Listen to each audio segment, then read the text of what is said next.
I am, I think we right now, what's up? Are we, Yeah. telling the future in this thing? Okay, 11/29/2024. Oh, shoot, sorry. I'm a month ahead on everything.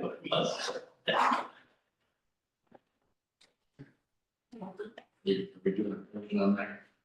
Yep. I think next month we're water than it is. No. Yeah, we did It just still for looks men. like, hey. It's called Grecian Formula 44. Is it? That's working well for you, Preston.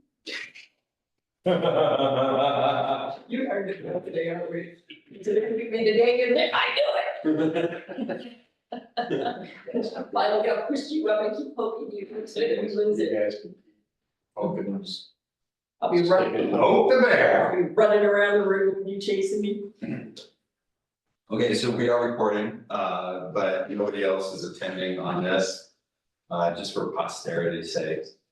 So we had the last cost group meeting and we went over quite a few things and we were a little quick. I took down a bunch of notes and I just put these discussion notes that I had into this document yesterday and today. What I wanted to talk about is I wanted to get some actionable items for some of the things that we need to do moving forward. And I'll explain that as we get into it. In this packet, you will see that Christie has already put together on page 2 or this page here. She's put the announcements together for the public safety building for community meeting number 1, which is December 3rd. First of 4 public meetings, FFA architecture and interiors, share your vision and design thoughts with them, and we go to listen and learn. We don't have, they're working, the architects and cost group are working on an agenda for that meeting, so we don't have that yet. But it's gonna be a pretty easy going meeting in regards to presentations and things. We're not quite ready to get out to the public in any major publication. But that's kind of the point of this first meeting, is to get out, to have these discussions, to get people talking, and get people there. Do you think there'll be a need to explain their name? This is the first time I'm realizing this. Architecture and interiors, if public sees the word interiors, do they think that we're jumping the gun a little bit or interior designing something? Maybe it's kind of a process or a part of their company and what they do and it's. So that's not all all in the the higher same. thing. Oh, part of it. Yeah. You know, when we get down to costs and things like that, it's all going to be about the hard costs and the soft costs and then. They've just got a larger organization. It's one of the reasons that I think that they were one of the top choices as well, because they have a lot of the things that we're gonna need in-house. Interiors will be down there in a little while. I know that it was funny during the water treatment facility process. When I started, we broke ground on that. We had every week meetings with all of the contractors here at these tables. And we sat down and one of the plans that never really happened was what the exterior of the building was gonna look like, other than the architectural design. They didn't have colors picked out, they didn't have any vegetation for the outside picked out or anything like that. So we're getting near the ending of the project and somebody brought up, hey, what color are we gonna paint this thing? The water treatment facility. And I just stood back because I didn't know what I was doing. I was kind of observing what everybody else was working on, and we had a builder's representative helping us out with, they had a job shack up there, we're making sure everything was being constructed correctly and all that. So they said, okay, well, let's start discussing colors, and they started going around the room, and I think it should be this color, I think it should be blue because it's a water treatment facility. And so they all agreed on blue. And I fired them as the exterior color choice group. We actually hired a decorator to come around, just for the day, and she's like, so what do you want this building to do, Ted? What do you think the community wants? Do you think they want it to pop, such as, you know, cedar siding with white trim, or do you think they want it to disappear and to be a little bit more subdued? And I says, well, with everything with politically around here, I think that the community kind of wants this to disappear and just be part of your art. So she drove around with me and started looking at all the housing colors around here, and she stopped on the one on Cottage and Third, I think is what it is. It's that old 2-story house that's for rent right now. Or had the for rent sign on it, and she goes, that's your colors right there. She goes, if you want it to disappear, we're gonna put some landscaping out in front, and you're gonna pick these greens and browns and that sort of thing. So I talked to the council gave us a thumbs up, and that's why she picked the colors for that facility, kind of make it disappear. Much better than blue. I think it would be nice blue with whales on it. Yeah, you know, a little side thing on it, maybe a little daddy's frame painted on a mural on the side.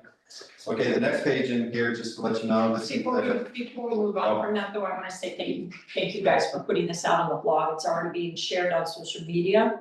And what I would like to do is I would like to eliminate all ability for them to say there's no in-public engagement. I'm gonna have this, just put it up there every week between now and forever. Just repost it.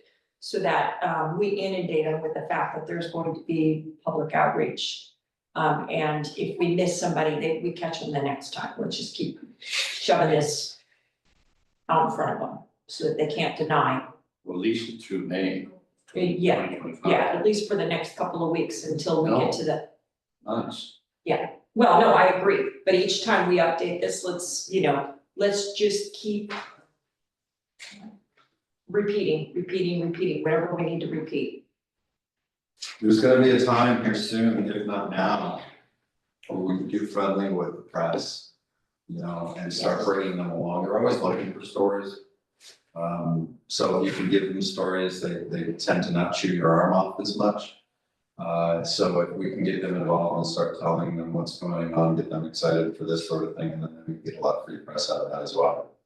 So we'll make that a task for me to make a point of contact with one of the press members. I wouldn't even know who to use right at the moment because we haven't had anybody really consistent over the last few years. Is RJ Barr still around? No, he's No, not. he's gone.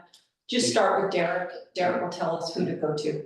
That's who I did with, when I brought up the Yeah, post office. the editor. Yeah, I wrote to him and said, hey, I'm not sure if you're aware that this is going on. But I'd like to talk to somebody about it. And he said, I'll have people to reach out to you. Okay. Who bought the asteroid? I don't know. I didn't know that someone else bought it. Hmm?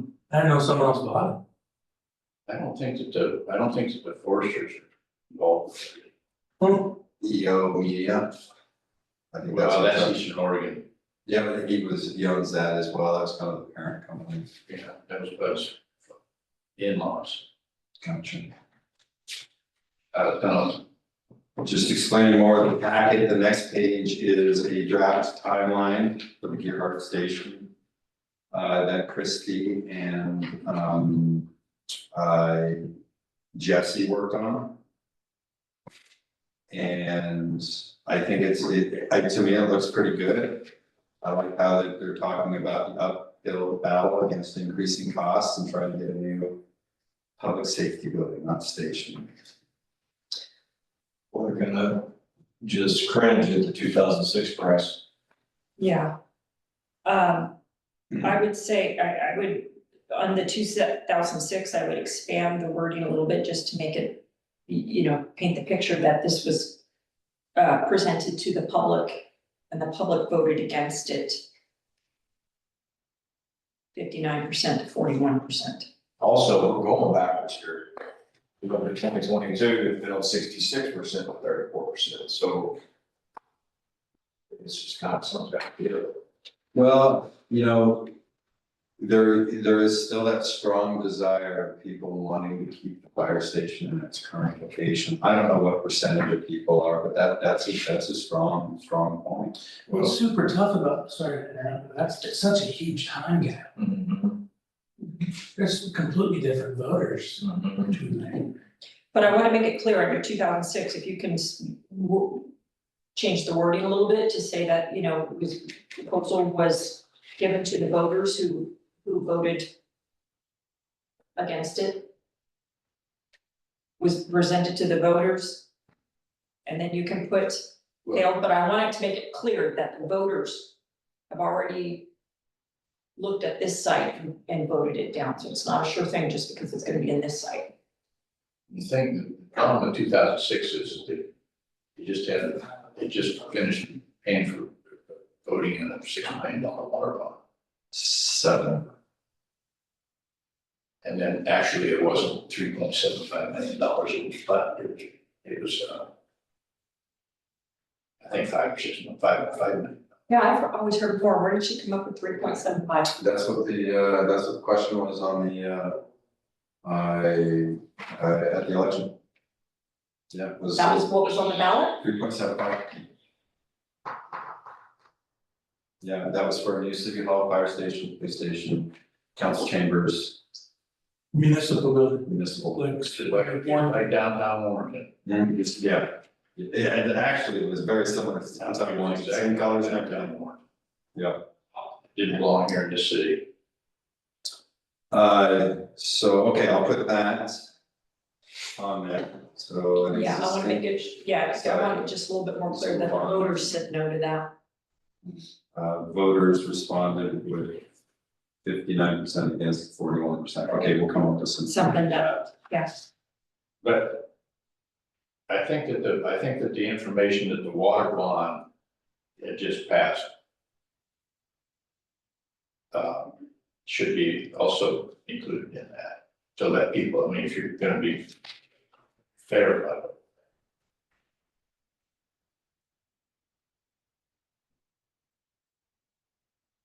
I think that was the first water bond. Just after it passed.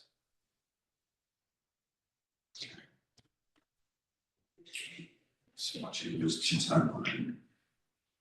And I think that at the, you know, at the second public meeting we had, when the question was raised as to where, how many people in the room here want to keep the existing, the new station in the existing location, everything like that, I think it was overwhelming. It was over 80% of people that raised their hands. And then when the question was asked, do you care whether or not the equipment, guess what? They weren't even, they didn't even consider that. During one of the last town hall meetings that we had, after the election. Yeah. Can I ask a real quick question, just for insight, is really why I'm asking this. And obviously the Warrenton is not aesthetically pleasing, but something could be built with pleasing. Why is a municipal building right here instead of properly not for the people that require? Because people like their city hall and people like their fire department. Or yeah, but you could extend a breezeway to, or something to make it distinguishable between the others. Just curious, because it seems to me it's the smart thing to do. Well, I think what would hold us back right now is sheer square footage, where the amount of square footage we have to tackle now is already creating a cost or coming at a cost that is gonna make people go, the more square footage we add on to this, the more we do. You know, this is something that maybe perhaps it does eventually become that, but at this point, the part of the problem that we need to tackle is this. This is the critical part. I think that I could go through bids on houses that we were doing in 2006 versus what the building costs are today.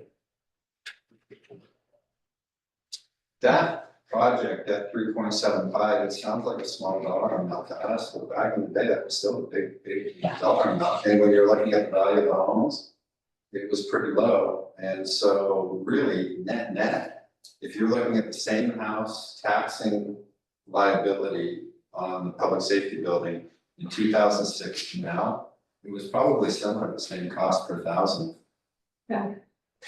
That's what I'm gonna ask, if you're able to develop, to get the dollar amount, would it have the tax on our? So sometimes, having opinions and things in here is good, but then do we want to get into that fast? Because we are looking at a completely different situation this time. We're not gonna have the time to get into all of that. But the thing is, like today, I just had received a phone call, someone that's out in the district, that, they're following social media. And Zimmerman's already bitching and complaining about, about the tax and spend city and everything like that. Yeah. What the citizens of Gerhart realize, they got a real deal. I mean, $1.50 per thousand, And I explained to him, I said, in comparison to that, Joey Daniels' fire levy, just to run his fire department is, you know, $2.25 per thousand. Just for his fire department on a 5-year levy. Right, And they get more than that too. Huh? They get more than just that one money. well, but that's his operating levy, okay? But the fact of the matter is that you get all the services you are here for $1.50. So Jack Zimmerman, you know, so this individual that I was talking to today said, okay, I mean, we're the 13th lowest taxing district in the state. People don't understand that. They need to. Well, so he's gonna start countering Zimmerman's. We'll see how interesting it is, but The person that called you today? Okay. Yeah, that came out in the Daily Historian, Zimmerman wrote a letter, and that has been his common thing for the past week. He's building up this argument that we're taxing spending. oh yeah, And then, What's because, that mean? yeah, it's, I got no idea. it's because What's a walk-off home Zimmerman, run? Zimmerman is a hardcore Republican, which there's nothing against that. But that's a term that is, you know, just your blanket term for bad guys that just want to keep spending your money, and then when they run out, they just want to keep asking you for more money. So that's what he's trying to say, is that, you know, he's using terminology that affects him and that influences him, that, you know, and he thinks that it's gonna influence everybody around here. He doesn't understand, there's a lot of people around here, It's right? an extreme opinion. Yeah, Well, it's kind of nice that he's got that extreme opinion, because I think it makes it easy for us to know where he's coming from and what he's saying, and then the data that refutes all of that. But the thing is that as soon as you start getting, you know, getting down to the meat and calling BS on him, Get in the mud. yeah, he jerks your response. Because they're the administrator of the page. well, because we're being recorded, I think we should be careful about what we say. Other counselors will see this in the future, so we could share it, so. But it does it ties into, you know, this next part of it, and I'm not gonna go into detail right now, but Christie made contact with this Suzanne Johnson, who's the assessment taxation director for Yeah. Plaza County. Okay, And she was into helping us out any way that she can. okay, So she doesn't really have time to go through all the data in the state and try to figure out where we're at. But she will talk about Placer County, the taxing districts, who's being taxed what and why at any time that we really need her to do that. I don't know that that's going to be extremely valuable at this first meeting, but we're beginning to collect our friends and our facts. would that be something that we could do how about like a work session for city council? For Where us. we invite the public in on that, we step it out and that way she's not inundated with a bunch of questions, she's not prepared for. What's that? I think the public would hear her alive. Well, if she comes to a work session and they're not allowed to ask her questions, Agreed. she gives us information. Tax and figures. Yeah. Well, I mean, the fact of the matter is, everybody just got their tax statements here in the last couple of weeks. I'm too afraid to. I hear what you're saying there. I think it would be good to get the group together so that, you know, we can take Zimmerman's information and say, okay, this is what's being said out and right. I mean, it's not the main heading for the agenda. Do a work session and talk about taxes for Deer Heart, you know, kind of what we're looking at, because we've got a couple things that are happening here soon. I think we're down to our last payment for one of our bonds, the bigger bond for the water treatment facility, which is gonna lower taxes by about 68 cents, maybe close to 70 cents per thousand. And then in 5 years after that, then we lose the second bond, and that'll be a total of about $1.30 we could save per thousand on our taxes. And then that pays off the water bonds entirely. If I'm looking at $15 million for the current level of work, let's say that the public safety building is gonna be $15 million. We're looking at about $1 per thousand for that. So we're removing about $1.30 you know, and then with this project, we'd be gaining about between $1 and $1.20, let's say, just to be really conservative, because I don't know where we're headed. So that's information that I think the council would like to hear about, to learn more about, to get those dates solid, put together a fact sheet on it. Here's where our taxes are compared to other communities. Here's, you know, what it is that we've got coming up in the future, that we're gonna need taxes. I mean, right now, we're not discussing levies. Right now, we're not discussing any other major bond issuance. We're in pretty good shape infrastructure wise as a city goes. I mean, some of it's old, but we don't have any major projects. What's gonna happen when we start expanding the well field? We're gonna be able to have the money for that? If we need to expand the well field, see, the well field itself has the capability to pump all the water that we need right now. We have 8 wells in the ground. We have a total, I think we have the ability to have 13. And that's just in between the wells that we currently have to fill in those gaps. But right now, we can pump as much water as we want from there and they still perform. At the League of Oregon Cities Conference this last week, they reiterated over and over and over again that everybody has been telling the state the same thing that we've all been talking about, and that is, you want houses, you can't get houses unless you have water, so everybody's pushing the state to figure out the water situation, and as a result, the LOC also sent us a follow-up email saying, hey, do an inventory and let us know what your water supply needs or what your needs are, and do it by December 15th. And we are going to be hitting the state up hard for money to start to, so we can get our list of wants on, you know, known, and we start pushing the state to help us with that. That's something that we're going to need to do, especially in light of you saying that, you know, it doesn't look like ARPA is going to help us meet our goals.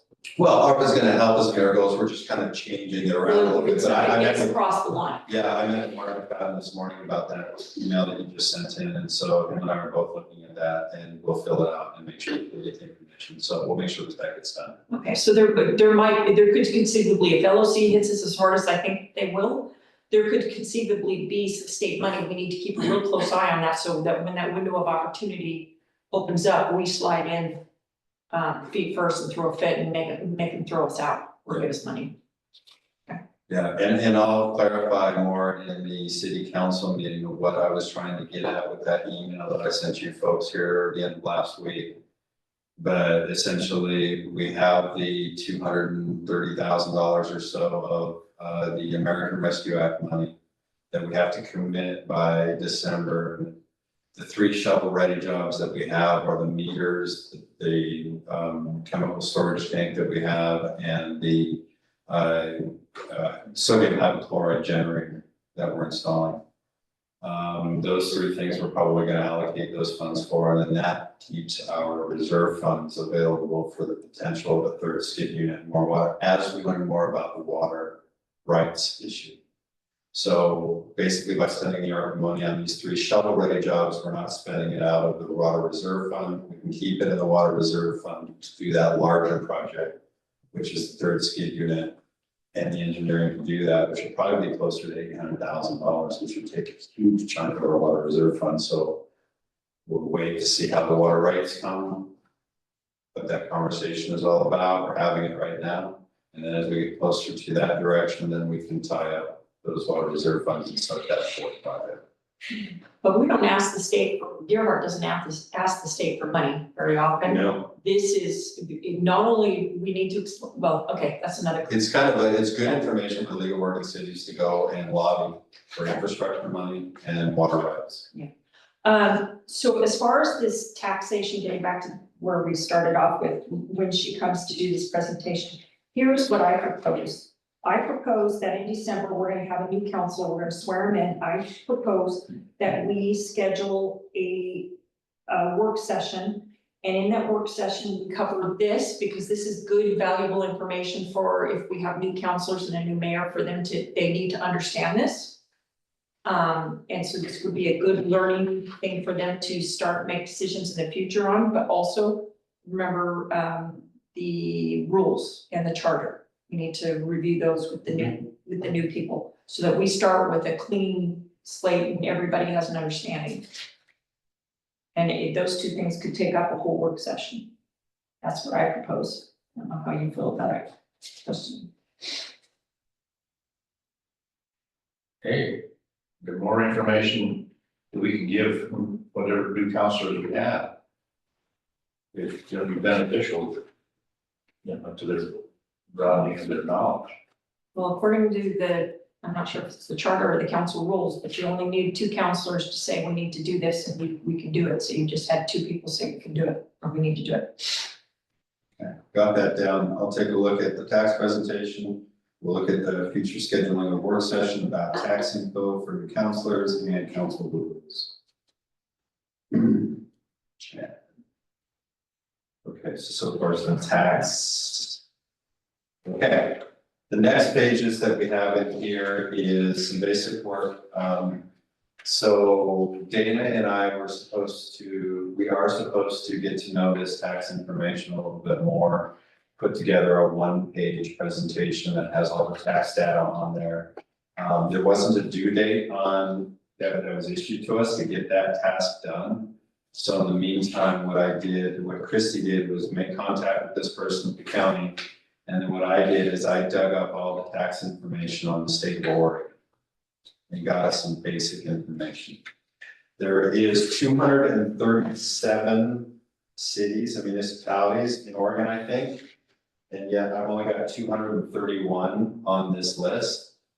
And I can't figure out the other 6 or so that I'm missing. I think it's because Multnomah County has multiple Taxing. these taxing districts. So I did take an average of Multnomah County and just plug it in there for what they had. So that might be the 6 that are missing, but I'm still trying to figure that out. Okay, so you say you and I remember discussing this, I don't remember I remember us saying that we would have somebody from the outside come in and explain this to us. I want to be clear to you that this is not going to be an area where I'm going to be able to tap dance because it's not an area that I have a whole lot of knowledge. Okay. So I may not be the best person to explain. I'll be happy to. You may have just agreed that we need to do this and I wrote your name down, so I'm not sure about that. I'm not trying to back out of it. I'm giving you realistic expectations that if you're expecting me to be able to step in and explain tax law and how taxes are earned, it could hurt us more than it could help us. Well, I think I'm that not makes gonna be you able even to- more valuable, because if I can explain it and put it together in a way that you're comfortable with, Okay, and you understand, then, I got a feeling that more people in the community will be able to understand as well, but don't worry, we're gonna do some work on this to get the facts and figures, and then we'll figure out how to make a little presentation, and then I'll work with you on that. yeah, no, and I'm happy to help you. So, but I don't remember, on a single slide, so that's the goal, and this is gonna be presented in the December meeting? We didn't have a timeline on this. So one of the reasons I wanted to get together today and go through my notes and talk about what we needed to do, because some of the things that I have did not have a timeline. What's the date of this graph? As of now, I think the end of the last taxing year. So So this is all very current. 2024, I think so. 2023, 24. Yes. And the number of the city there, is that how it comes out on the spreadsheet? So no, let's look at the spreadsheet then. So I put the numbers there. The cities are organized by lowest taxing district to highest taxing district. So lowest being Lafayette. Yeah, The for a highest total being- tax on the right of $8.15 per 100,000. But if you notice too, there's the school tax and things like that, if you look at the city tax, I bet that our number would lower more. Well, with the city tax is $1.98 versus $4.28. I think it's you got right now, as a matter of fact. Yeah, can you re-correlate that? Real quick. Depot Bay is 11 cents. So one of the reasons I ran it like this first is that, people are like, well, that doesn't include your bonds, or that doesn't include the county, and so just to get the basic information, I went with all taxes across the board.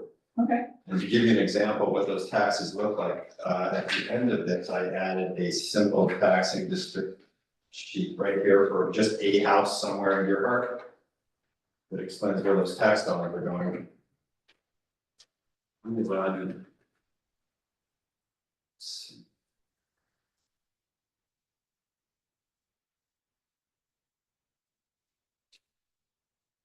We're gonna sort by city tax, would be F. 701 First Street would be this side of Cottage.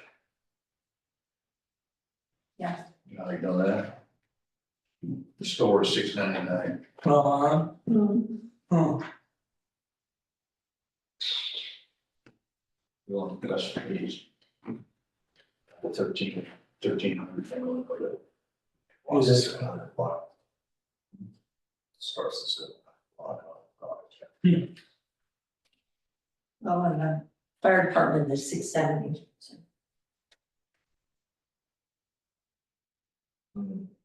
Fire department 670, Yeah, this is 698 here. There's no word? oh, 599. This is the store.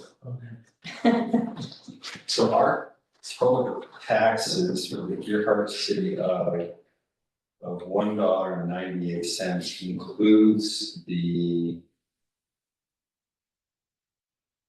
includes our bonds for the water treatment facility. Which, and you keep saying the date, but that's falling off, and I keep forgetting to write it down, and my little pea brain can't remember. What date does the bond fall off? I got Justine working on that now, but I think it's at the end of this year. The one of them falls off. We'll get that data. Cool. And we're essentially at $1.50, which puts us into probably the lower third. $1.50, not 1/2 cent. No, it's $1.50 is our permanent tax rate. Oh, So the dollar for Gearhart, the $1.75 that shows our city tax, $1.98 includes our bonds. Includes all the bonds in it. So what's the other tax? so 97.5 of that is, 97.5 of that is the bond? And about half of that will come off here by the end of this year, I think. Do you know what the half cent is on the other tax?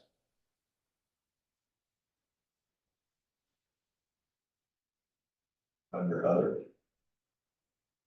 Oh, the 51 cents? I believe.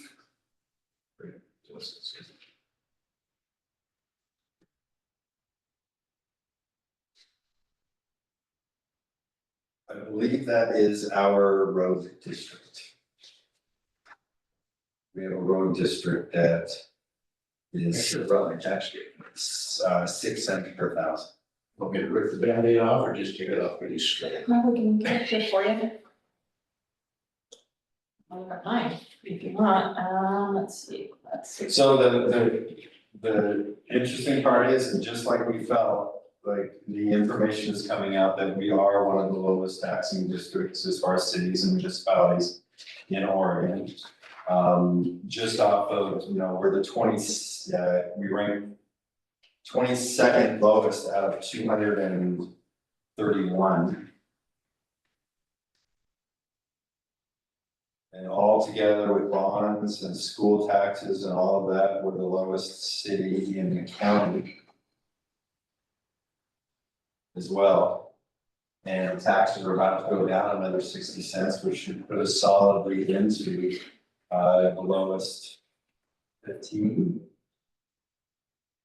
Out of all year. So this is just basic data. I haven't drilled down into it that much.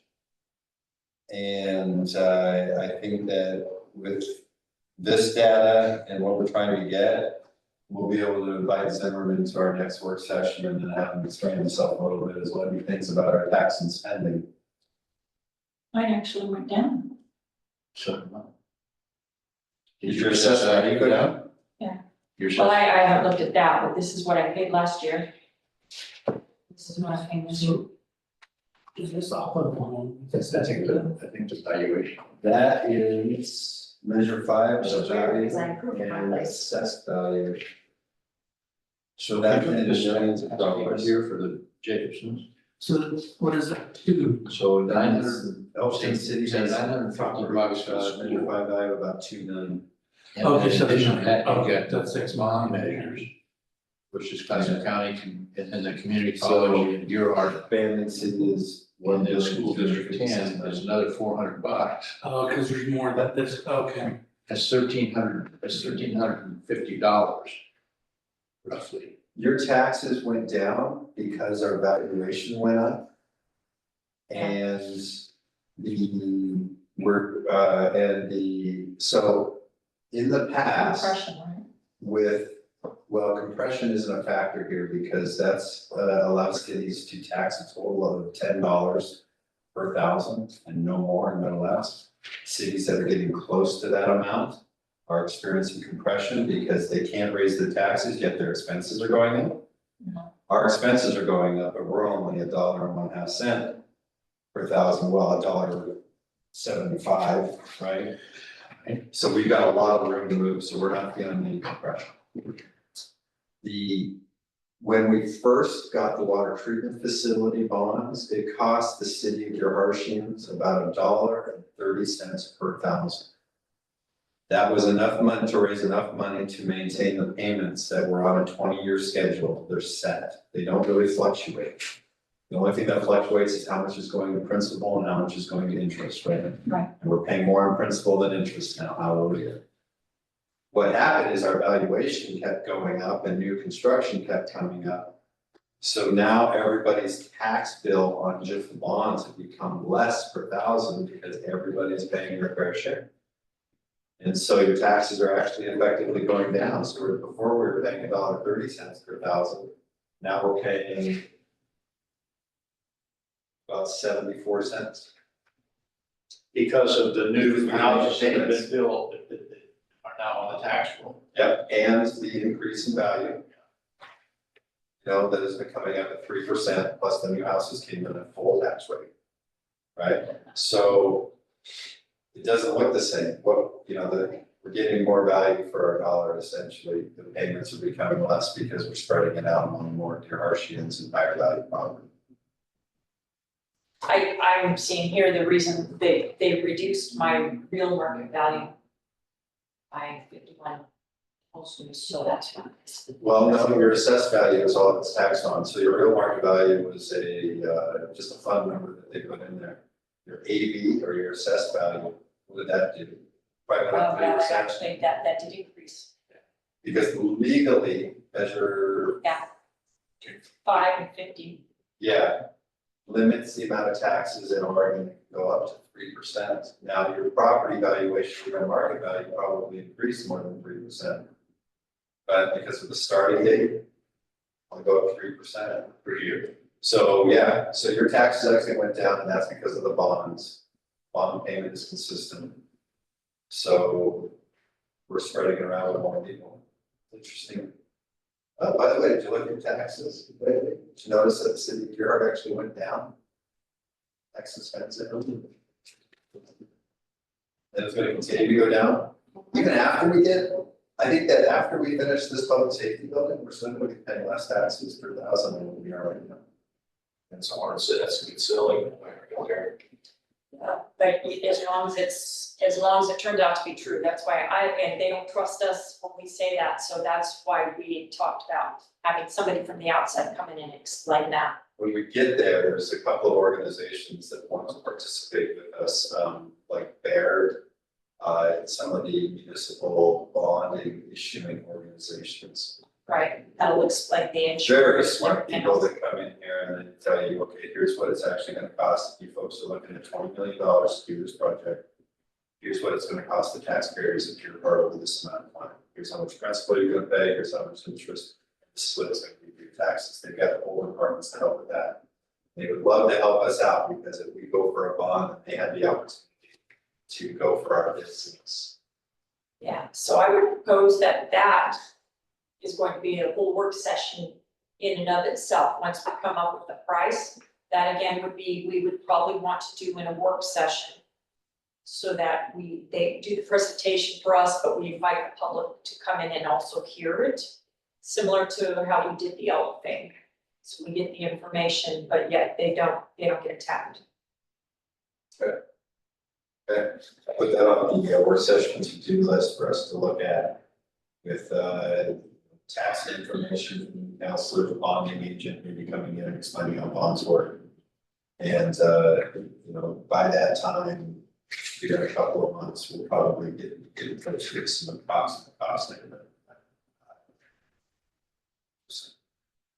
I think when we get the new council too, we need to sit down and be, you know, and we need to come up with and make sure that everybody is brought up to speed on what we've done so far and what's happening now. So because they're gonna come in operating under assumptions that the information they've received out there in the public is correct.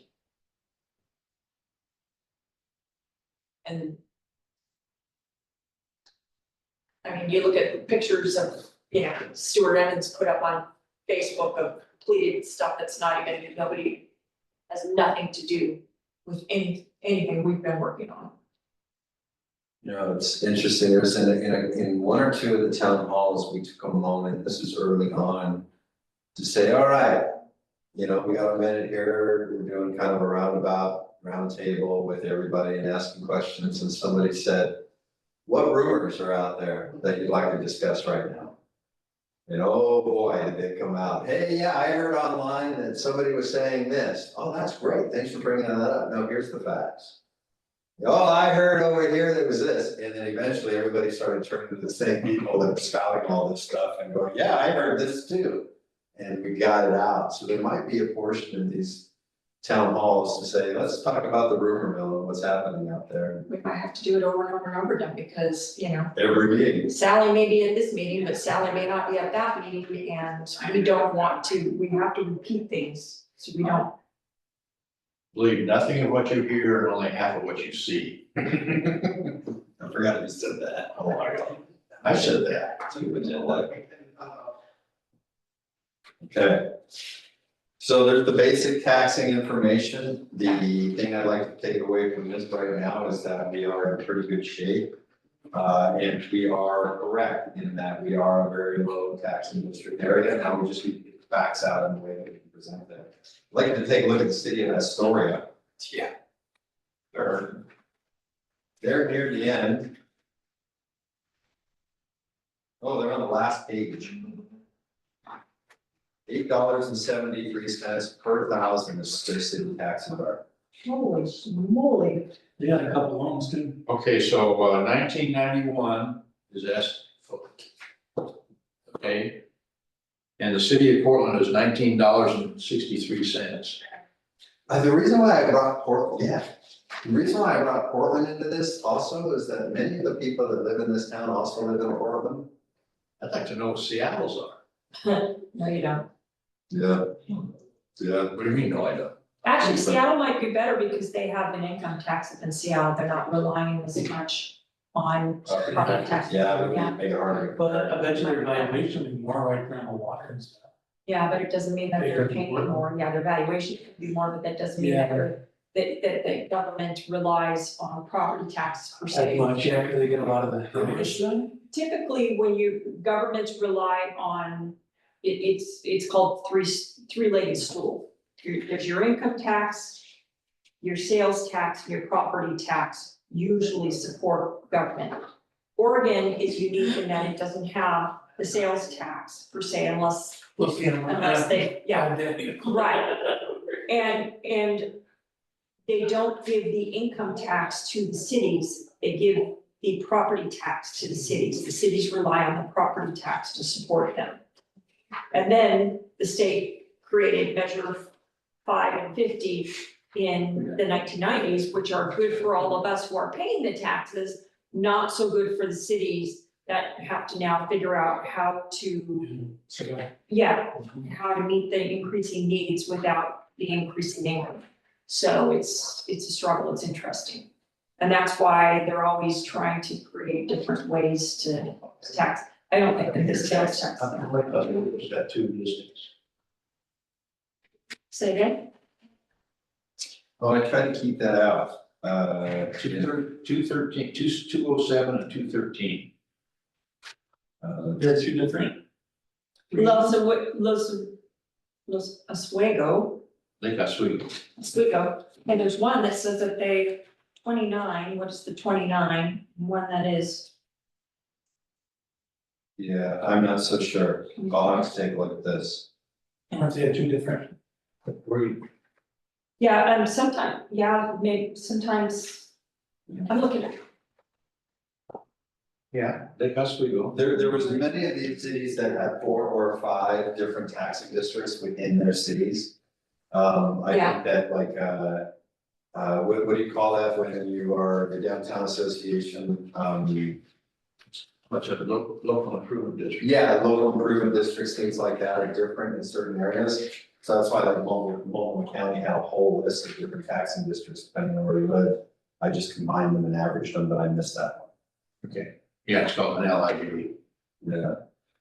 okay, so at some point, you're imagining we're gonna create a single slide to be worked in on one of the things, but not necessarily in December, because December, we are not supposed to present so much, that's gonna be them presenting and us listening and learning. So sometime in the future, this is something that we will have to be. Yeah, we'll probably be looking at the January 14th or the February meeting. For the, getting that taxing information out. Okay, so this is TBD at this moment. Okay, Okay, so that gives you the raw information. We have not gone through and put the data together, but that gets the conversation started.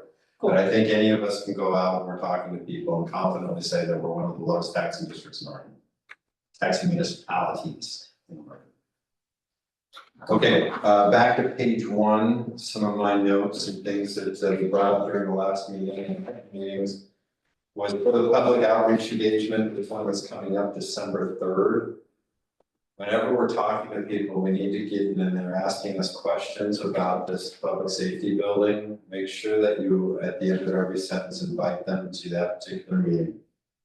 And I think that we need to talk to the counselors to try to get as many people to these public outreach, meetings December 3rd as possible.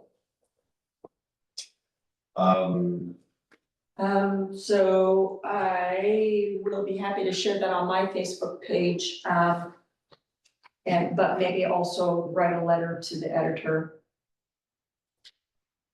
I'm gonna wait until after, because I just wrote a letter to the editor, I'll wait until after about mid-November. I know people that wrote a letter to the editor every single week. I know, but it becomes white noise if you're always writing to them. If you only write to them occasionally, they say, okay, she might have something important to say. If she's always talking, then it's like, oh, it's her.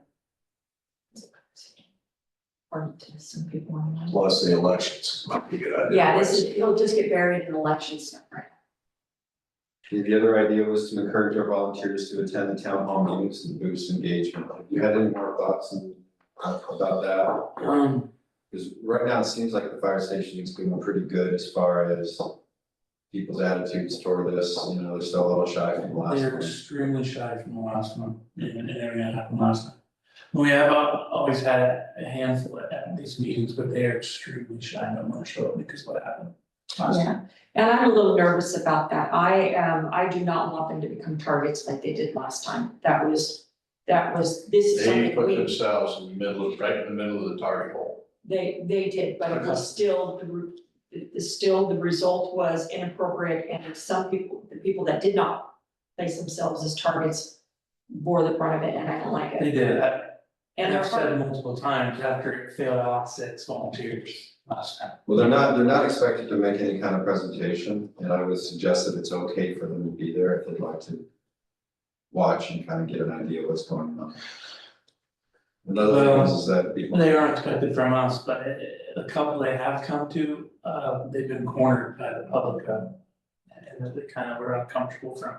Okay, here's what I'm uncomfortable with. how many volunteers actually pay taxes in the city of Dearborn? Tax and blood, sweat and tears or actual money? Actual money, the people that are gonna be paying for this thing, okay? I get all this noise about how come you guys wanna build, you know, housing facilities for the volunteers? My response to them is, if you didn't have volunteers, you wouldn't have fire department. Land values in this city, the average price of a home here in this city is somewhere around $600,000. I mean, your son's got a good job, you're paying $2,200 a month. You know, he didn't just buy himself a huge problem out there. Okay? So the problem is that if Deerheart wants to continue with volunteer fire departments, we've got people that are willing to volunteer from out of city, but they need someplace,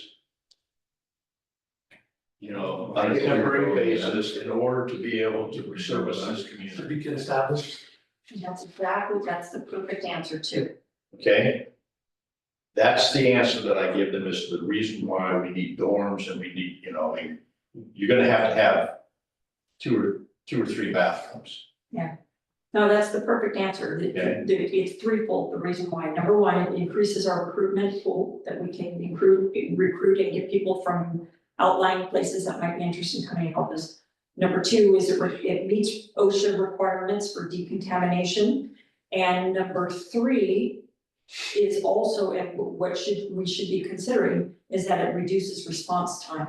Sure it does. Those guys that want to sleep here are ready to go versus the guys that have, you know, that might be elsewhere if they don't live in our city. So I mean, response time, recruitment, and it's an OSHA requirement essentially anymore. You have to give them a place to decontaminate. 25 years ago, we used to get the wrecks right here in the intersection, trying to get to the station. Okay? Today, the closest person that lives to the station, what is your dad down in Woodland? Mike. Oh, wow. He's our resident. He eats over there and watches TV over there all night long. He likes to use our electricity. Yeah, okay. Yeah, I'm picking up. no, I mean, that's the deal. And I mean, you know, when I stepped down as fire chief, that was what I told Bill Eddy. You know, your biggest problem in the next 25 years is gonna be recruitment of volunteers. With the land values that are going up in this city, I mean, I see it in the service clubs, you know? I think that's why Josh has been successful and before that, Bill, and before that, you, was the programs, and we're gonna talk a little bit about this, but the programs that we've got bring people in because they like what we're doing and there's a value to the volunteer as well. Where they're getting something out of it, especially those that want to continue their career. Well, I mean, if they're gonna move someplace else, the only way that the white male or can get into a paid fire department is through the back door by being a paramedic. You know, plus he's gotta have all his firefighter credentials. I mean, with affirmative action, that just, you know, it was no more me going up to the Portland Fire Bureau and applying for a job as a firefighter. Okay. Okay. But in regards to, And a lot of people, a lot of people in the community don't understand that. You know, Zimmerman especially, yeah, right? I mean, we're still such a small community and kind of a Mayberry situation, and then people choose not to see that. Yeah, but the fact of the matter is that the people that are in the fire department, I mean, most everybody that lived in Deerheart when I was in the fire department knew every single fireman that lived in this town. And now people in this town don't know hardly any firemen. Yeah, it's because not many of us are on Facebook. Well, no, because none of us, I mean, you know, very few of them. I mean, Grew up here. well, not only just grew up here, but they, you know, own property here that, you know, that are, I mean, actually part of the community. If you're going to take a stab at it, what would you think is a percentage of people that actually live in Europe? So I'm not included in that, Bob's not included in that.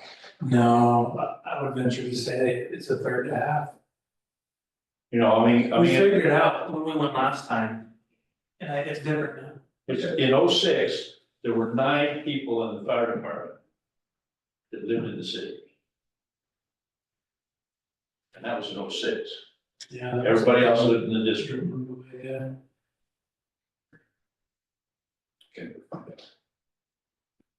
Okay. Generating excitement around the town halls to ensure broad community participation. Again, you know, it's police Josh, every time somebody comes and asks a question about police, get them to that event. Individual council getting into that event. So what page or what number are we on? I'm sorry. Third dot down. Okay. What you got, chief? We'll see.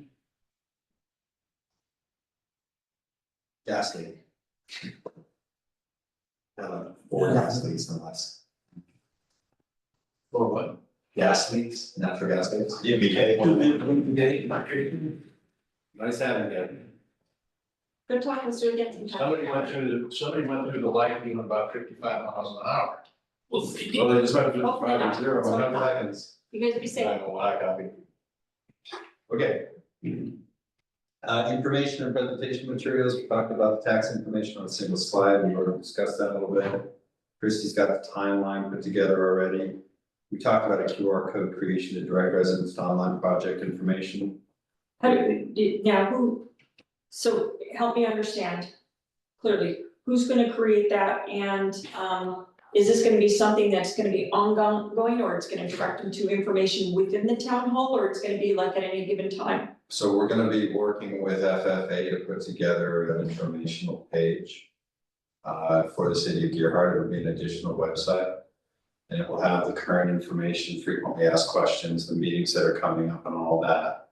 We're learning more. I don't know exactly how that's going to play out, but it's being thought about now. Okay, cool. Good enough. Moving And on. then the QR code would be something to just easily done after that. Once you have a website address, you can make a QR code immediately. And then you can post that out so people can click on it. People are doing that more and more these days, definitely QR codes. One of the other information presentation materials was, we still need to have a discussion about how to communicate what's Gerhart's responsibility, not Seaside's, to take care of its own facilities and its own people. You know, that conversation about we should just allow Seaside to take over the fire department is still something that's going to come up yet, and I don't feel like we're that prepared for it. I'm prepared for it. Simple answer is Joy Daniels doesn't want anything to do with your fire department. They'll use us. You know, it's just like you and I both know. I mean, as soon as departments start going to a paid department, they absolutely have no use for volunteers. I mean, Jack, who's the guy that lives up in the condos? Jack Delaney, Delaney. yeah, he's an old paid guy that doesn't believe in the volunteers himself. Well, I mean, Truax. Truax was a volunteer for years at Seaside before he. And he went to the dark side. Before he followed Hebert up to the dark side. You know? And he's, you know.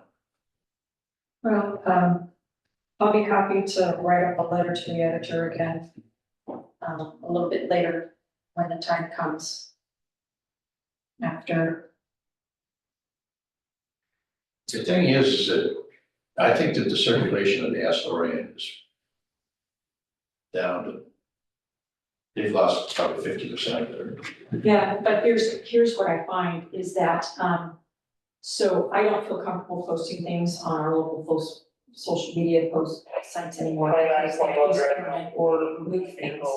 But I do find that if I post it someplace, they will take it and they will share it, which then boosts the number of people that see it. I had a post recently like that where I put out my thoughts and I probably reached 2 people on my own social media and they put it out there on Amfog and 3,000 people saw it. So, you know, if you put it out there, it'll find its way. So that's one way, I can do it on my social media, I can do it on And you might wanna consider doing your own Facebook page, and again, you just use it, no, but you just use it as, you create it so that they can't make comments on there, it's just your bulletin board. You just post your thoughts, it drives them crazy because they wanna come at you, but they can't, and then they take your information and they share it someplace else. These arthritic hands here, I'm just, Well, I don't do it all that often either, because I don't have well, I to. know, but I see you writing notes and stuff like that, you guys are just like that.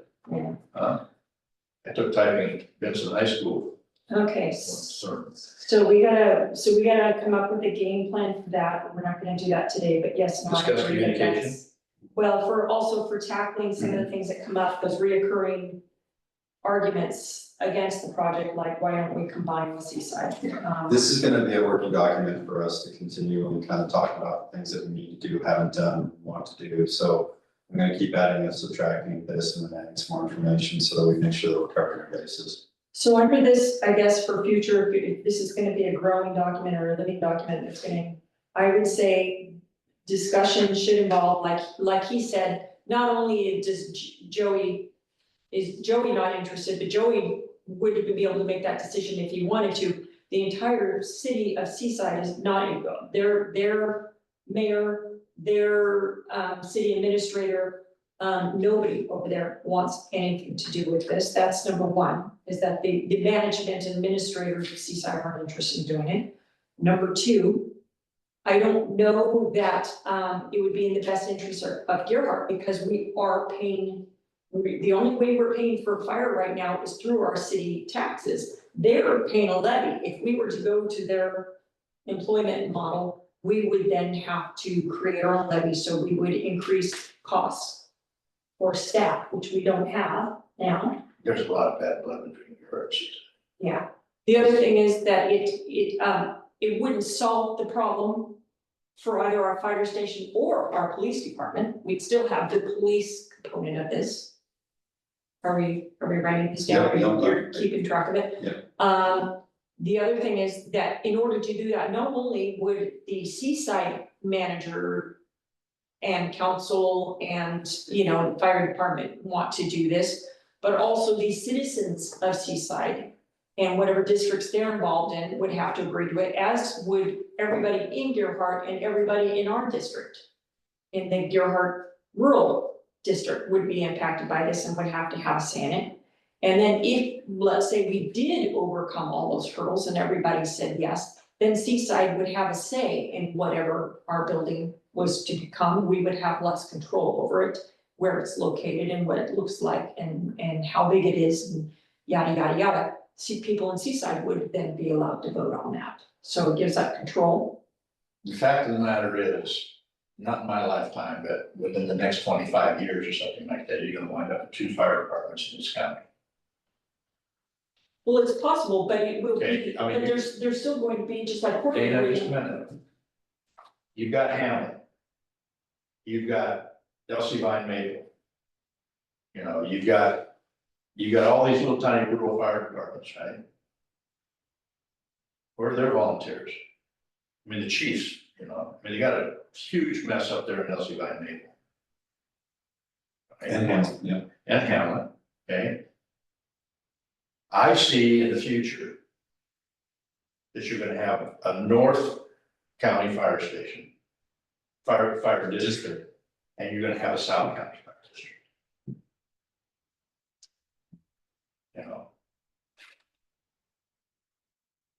I mean, in reality, that's, you're gonna have one dispatch center. I mean, these turf wars cost the taxpayers a lot of money. I mean, I always thought that the county sheriff's department should have the central dispatch center out of Riley. And all calls, all 911 calls go in there. Yeah. I don't know what the dispatch center over here costs.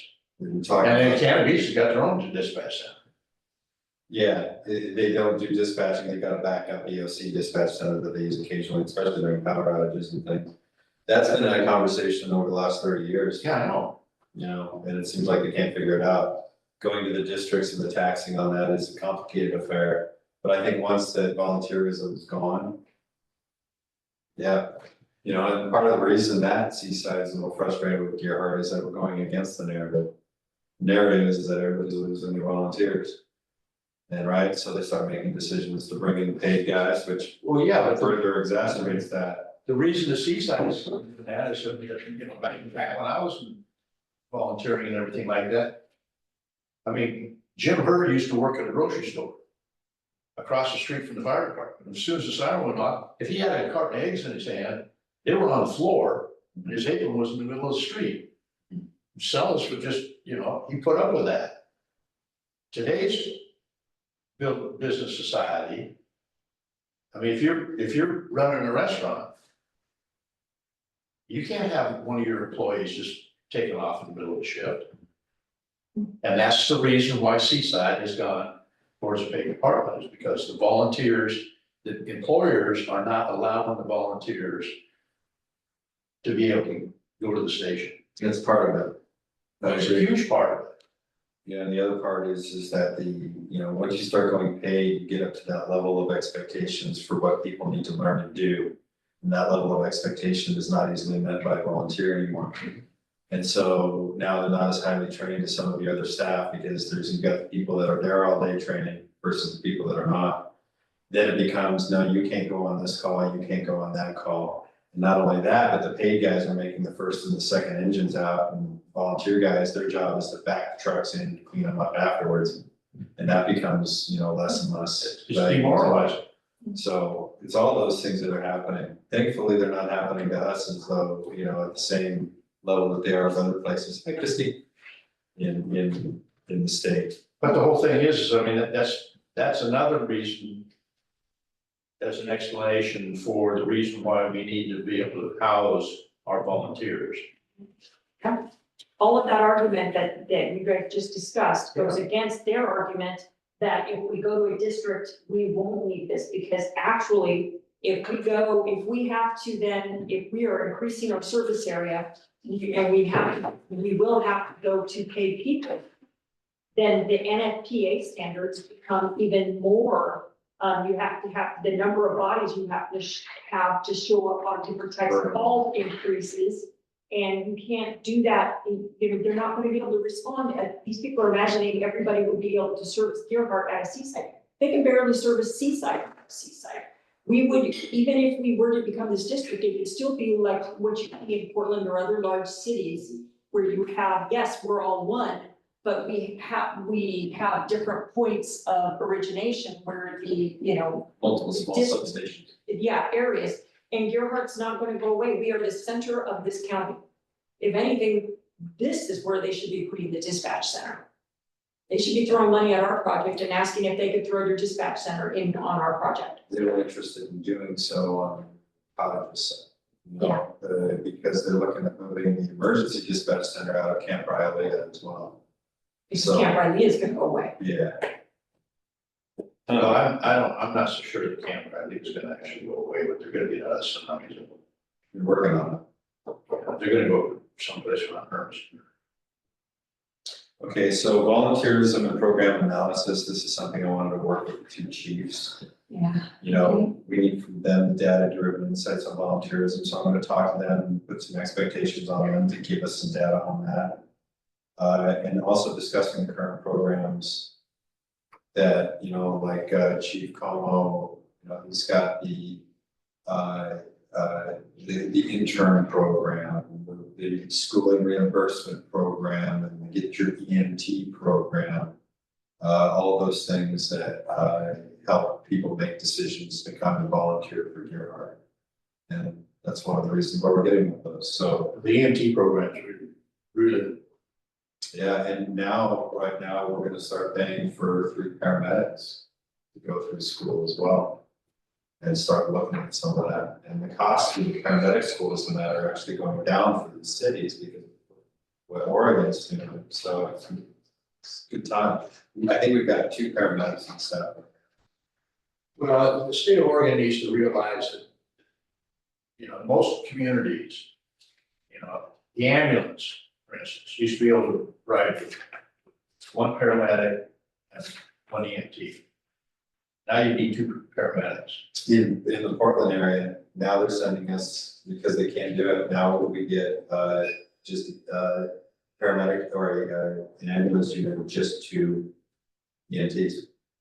I thought that it was a state law that ambulances, No, they can run with just 2 EMTs now, so what's happening when we get on a call is that we get like a serious call, chest pains or something like that, where drugs are gonna have to be pushed. We'll get an ambulance with 2 EMTs on it, and we'll have to send one of our paramedics along with them so they can do the drugs. You're backfilling, it's pretty incredible, and I talked to the EMT folks and some of the guys that are in charge up there. I said, what's really going on? He says, well, we're having problems hiring people just like everybody else. He says, but housing is a big issue. He says, we've got supervisors that are making, north of $100,000 a year and they still can't find a place to live. He says, so it's not just that we're not a good place to work, because we're a good place to work. He says, it's just we can't get people to come work as everybody. And the housing is a huge issue here. So it's an all encompassing thing. Yeah, they're falling apart a little bit, but so is the rest of the world. It's kind of nuts. Okay, so I'll work with them on that. Logistically, securing the Pacific Power site, Christie has reached out to Alyssa with Pacific Power again, and we're going to get back in with her on the Pacific Power site just after the election. Okay. And then find a counselor or 2 that want to come and help us negotiate with Pacific Power for buying that small piece of property. That I'm gonna tell you, I'm a little frustrated on, because I think that is so important, that's so integral, knowing whether we're gonna be able to get that site or not. So that to me needs to be one of our very top priorities. We need it. We need the site. Council said we need it. I'd like to see us making some progress on that as soon as possible, even if it's a lease to own deal, so that we can at least know we can work with the property. We need to learn. like I said, the problem is PPNL's broke. But there's 4 or 5 people in this city that I know that. Well, let's get the price out, let's negotiate. Yeah, let's negotiate a price and everything like that, and then we'll put it out to the community and ask for donations. Yeah, that to me needs to be, if not our number 1, right up there, our top 3, like get going on it. I'll get that meeting scheduled. And whatever you need, you let me know if. This goes back to, my pet peeve about the evaluation situation, okay? This is, Everybody shoves things over on Chad. Something this that- is something that really he and Peter need to do the negotiation. If you want a counselor there to be present, then it's really up to the mayor to determine who that person is gonna be. He appoints committee members, but if it need, I'm happy to do it. I'm sure Preston would be happy to do it. Let's do it. But the point is that we whatever we need to do. Let's move that up on our priorities. My contact with PPNL is dead. Well, no, we have a contact. Yeah. We have a contact, and We've already had a little then, bit of back and forth. Christie reached out to them at the end of last week, so we're just waiting to respond. I'm just a little afraid that we're gonna spend monies that we need to, if we do come up with a deal, we're gonna need to come up with the money soon. And I wanna make sure that we are not forgetting that. I think once we establish a price, I'm pretty sure that we could ask for donations. You might be able to, but you can't, I mean, if we we, can't guarantee it, so. if we phrased it correctly, this is a really important piece of property for your future. Yeah, the only, not to backpedal out of that, but it was like, well, how are you going to use it? And we weren't quite sure, we have some questions, but this is coming together nicely now that we've got FFA, our architects online. It's gonna become pretty evident, that's how we're gonna need it, and we're gonna be able to speak intelligently. This is what we're gonna use it for. It might end up just being a parking lot. No, it might, instead of the trash being out here, it's over there. Yeah. We need to move that, It can be used in endless ways and they'll figure it out, but we need to do Well, it. and to be back in 30 seconds, it can be part of public works, Yeah, gravel storage and everything like that. I envision a pole barn over there. that you could remodel into office space. This thing here, we got revamped.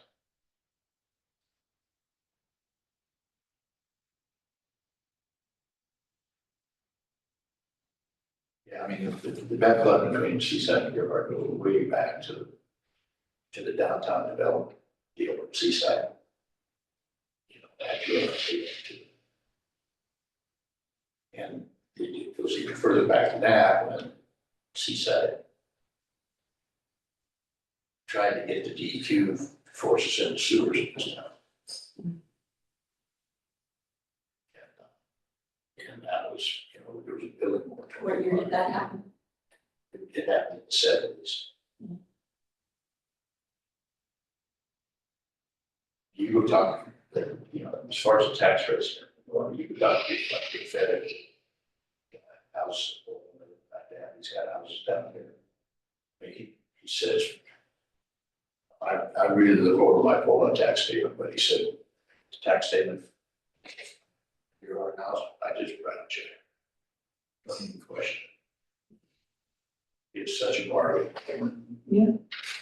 Well, I agree, it's, you know, it's still, it's also completely. When we are tax expense.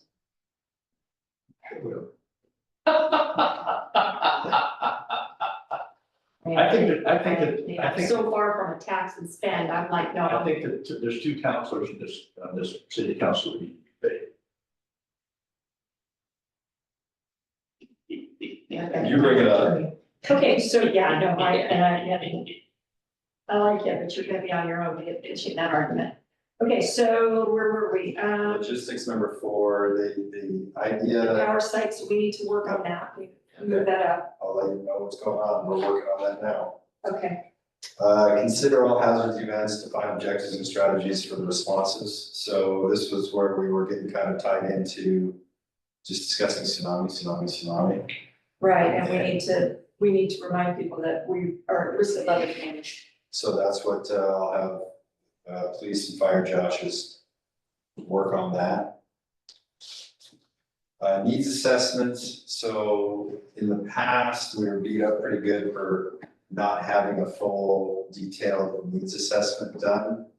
It doesn't seem like people are calling for that as much. I discussed needs assessments with Jessie over the last week. And she said that, yeah, it just costs money. And to do so would probably cost you between $15,000 and $20,000 to do a right needs assessment. And she agreed with me that we just don't have that in the budget. So let's see how far we can get without it. I agree. Especially because FFA said that they would do some component of that.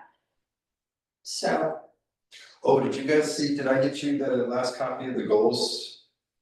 That, for the council goals for this the public thing safety that project? Sharon was working on, Yeah, No, let me get that I've for seen you it. here real quick.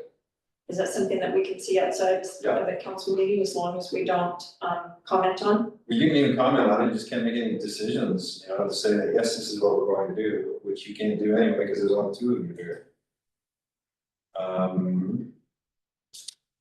I'd love for you to take a quick look at this.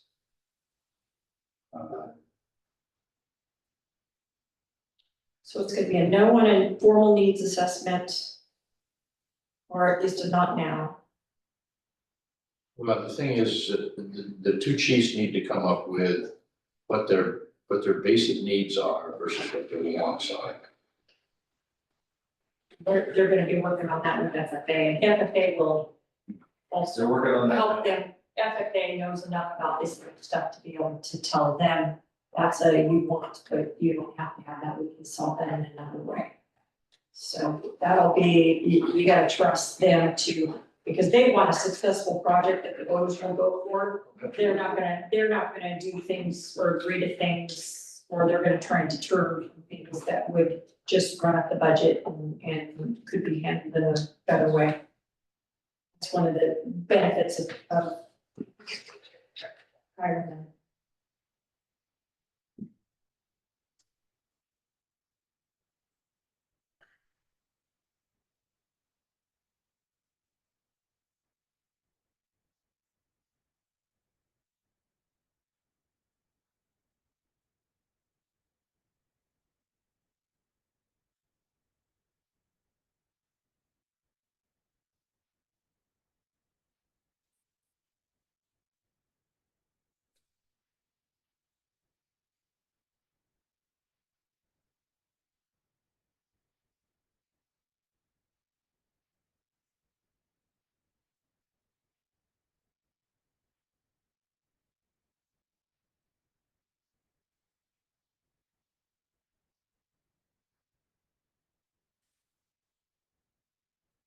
So how much growth do you think that your heart's gonna have in the next 20 years?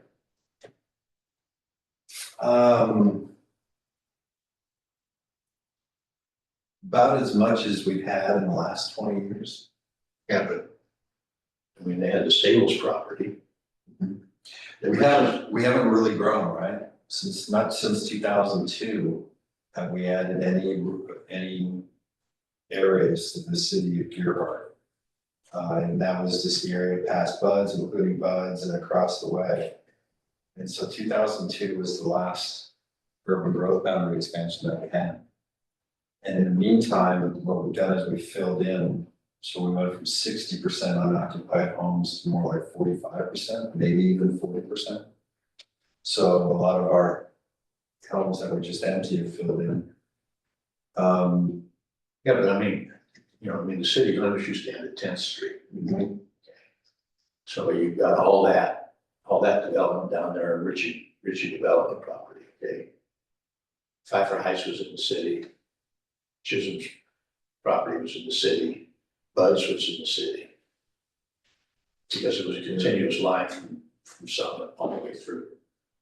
I think that, with Oregon's, all of Oregon is growing, not Portland. Portland is declining. Some of the cities are growing, but they're going out to the outskirts. Such as Portland leaving and coming to Deerheart, Cannon Beach, Warrenton, and all of that. I think we're gonna continue to see the growth. I mean, if we look back in 1996, 97, we were doing 120 calls a year, and now we're up to 750. That's pretty apples to apples. I mean, there's some service calls in there and things like that, but what's driving it is more tourism, more people in Oregon, more people visiting Oregon. All those factors that just seem to disregard how fast Deerheart's growing as far as space available. But I mean, I'm talking about the land availability. Not a lot. Okay, so you got the cottages or Cottages, the Strike area, and anywhere south of or north of Highlands Lane, potentially could grow. The area between Warrenton and Deerheart seems to be growing, although it's limited. But you're gonna start seeing some pushing into some higher occupancy places. Hotels, average daily rates and occupancy percentages are continuing to grow. Tourism numbers are continuing to grow. So I think all of those factors put together. But I mean, as far as housing. No, I don't think it's not, and it's been said before, and I'm not saying this is fact, but that it's not Deerheart's ability to solve the housing crisis. Our land is too valuable and there's not enough of it. And we're more limited by septic and other things. I don't think that we're gonna grow much by square footage and available space for Deerheart, but I think that we're gonna continue to grow as far as compression of tourism, the amount of people in Oregon and our housing and filling in from second homes to first home. No, that's always been curious to me is like, let's say I lived up in Pine Ridge, no, up here, the area that borders. Is it Pine Ridge? Pine Ridge Drive is the one that goes all the way to the Correct. end. That ends right where the property was that we were gonna do. If I lived in that neighborhood, and this is just my opinion, if I lived in that neighborhood, I would want Deerheart to grow into that area north of there, because I would want more of a border between me and whatever's coming in. I would want to be able to have more of a say in what, how those Exactly. rentals operate, short-term rentals, things like that.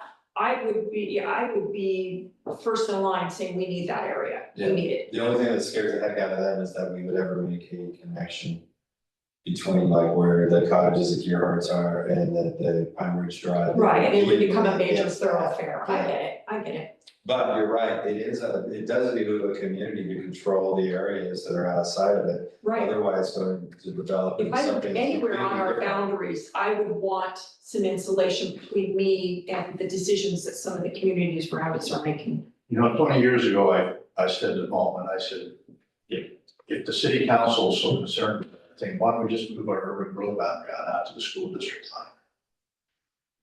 Then we can control all the growth. All the way on out to the Grange. Mhm. southern end of Country Club Estates. Yeah, it's interesting. Certified, You saw how popular that was though, when we even talked about. well, no, but I mean, you know, I mean, if. Yeah. You know, like I've said, I mean, all the city councils from the time I moved back here have all been reactionary. No, I get it. Nobody's got, none of them have ever been visionary. I don't know, yeah, Well, let's change it. we didn't have any plans 10 years ago. Let's No. change that. So, okay, so logistics, we talked about that, needs assessments, we talked about that, scope. Necessary scope, cost, and potential partners. That's where I see, some of the things that are coming out of this election cycle with some of the candidates talking about how we should have gone out for a vote to find out if citizens even want this. Well, to me, that's the difference between a politician and a leader.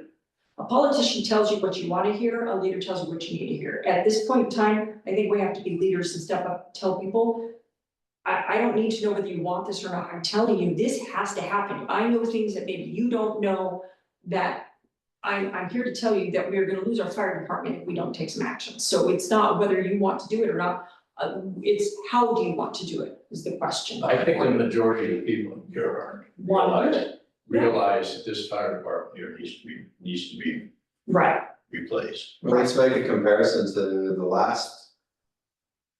The cottages site versus now, not even the city council was in agreement of that project out there. You know, they were like a ship without a rudder, there was no leadership saying that, yes, we need.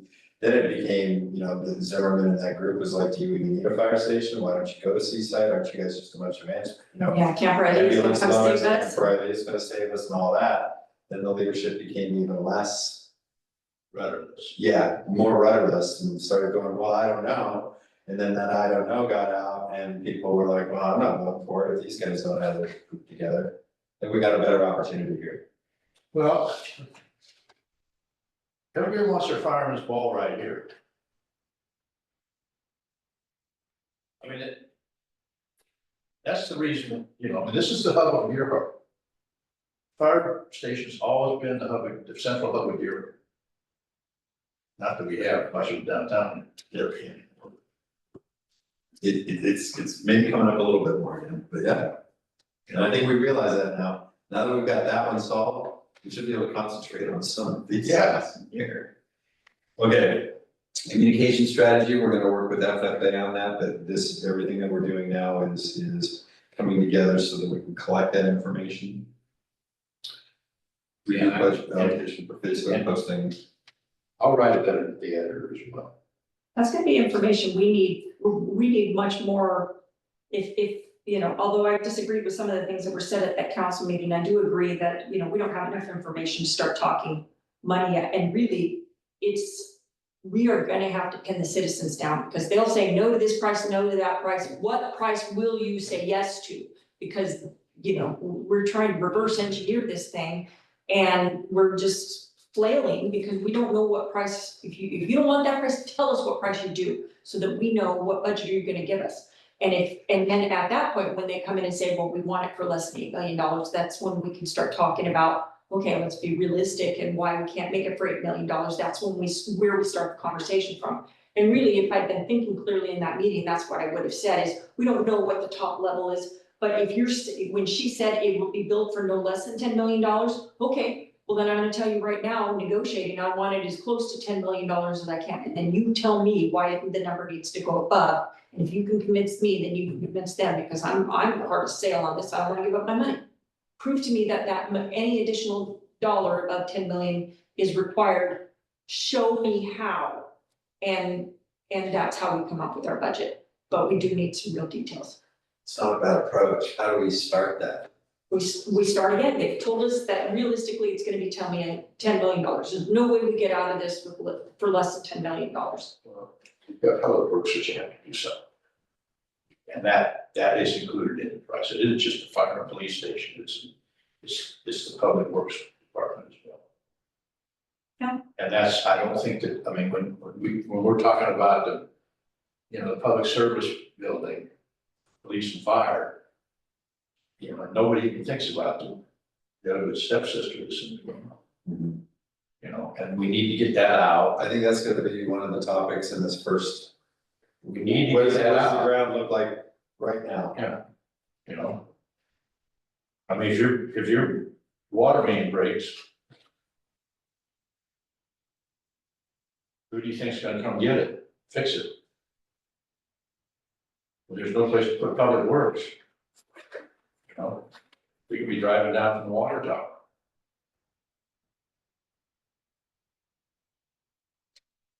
Facility impact and community stories, that's something that Josh Squares are working on. And I've got a to-do list for them, they've got 2 weeks from today to get these stories out, I'm asking for 3 each from each of them. Process tracking and planning, Jesse developed timeline tracking decision and process updates, she's got that started. She's got a timeline for how everything is supposed to get to November. We'll share that, so that's being worked on. Staff and council to actively bring more people to the decision-making process, we're doing that through the meetings. Jesse to review other fire station projects for insights, looks like the stations that I've been seeing. Deb Papadopoulos has been sending in some, I think it's Deb, no, wait, who's the artist? Out on the highway, Janelle, Bagnan, sorry. that's, yeah, Andy's aunt. Yeah, Andy's aunt, she is, Jason's wife, No, she's single. yeah, and so she writes, needs assessments and she writes, applications and she works with cities to get this done, so she's been forwarding fire department information. And all the new fire departments seem to be like at about $1,100 per square feet to build, you know, these fire stations. Really? Yeah, comparable to Gearhart in the shake zone that we're in, I think shake zone 4, and that didn't even include Sonoma. So, yeah, the new fire stations are getting into $1,100. $1,100 a square foot. Yeah. Pay for these big foundations that they're required to put in now. And is she understanding the significance of that? Or Yeah, she said that is she sounding the alarm, like, yeah, we she's need to like, be more realistic? Mhm. You're saying 1,100 per? yeah, no, that's only 2 that I've seen, Okay, and she's collecting more. we build high-end homes. We're up somewhere around, I mean, for the really expensive one, we're up somewhere around 550. And you don't even have to pay prevailing wage. And you don't have to have the high bonds that any of our construction people are gonna have to have. They're gonna have to have a high insurance bond because of the very nature of this project. And if anything that they do fails, it'll come on them, so they have to have higher insurance bonds. You do, you give them an incentive, if it was a $500 a day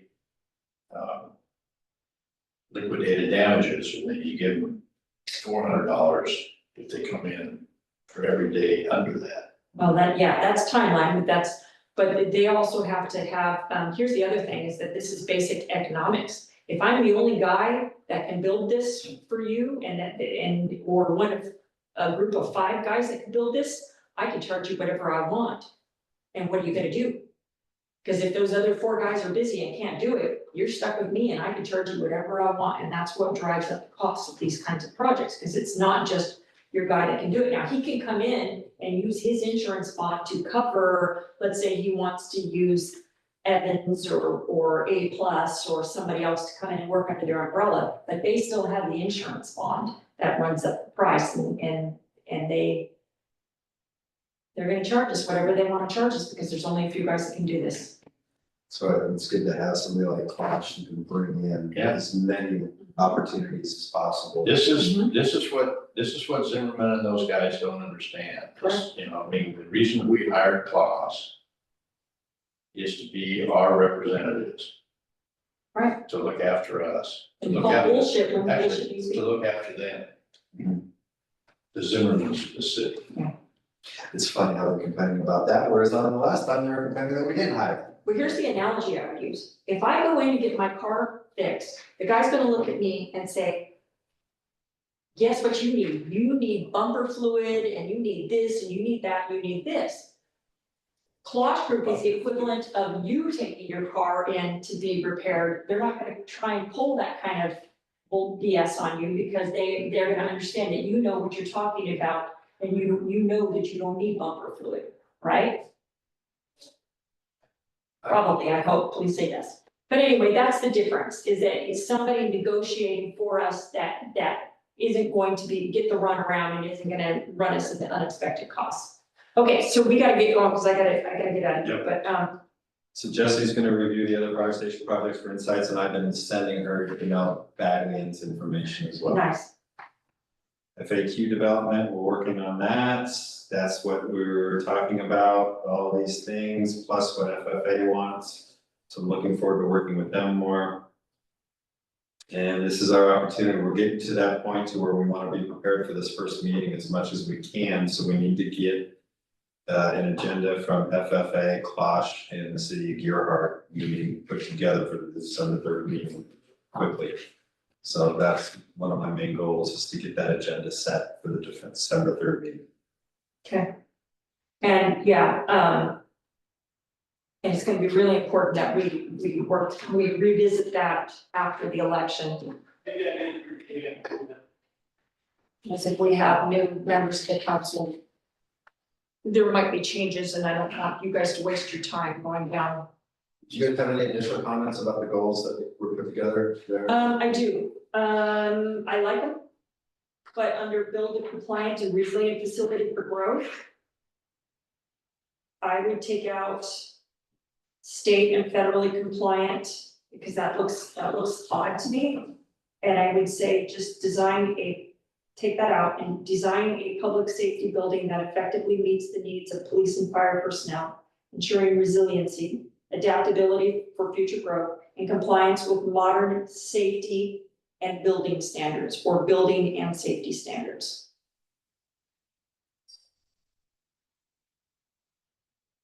So you would scratch the state federally compliant.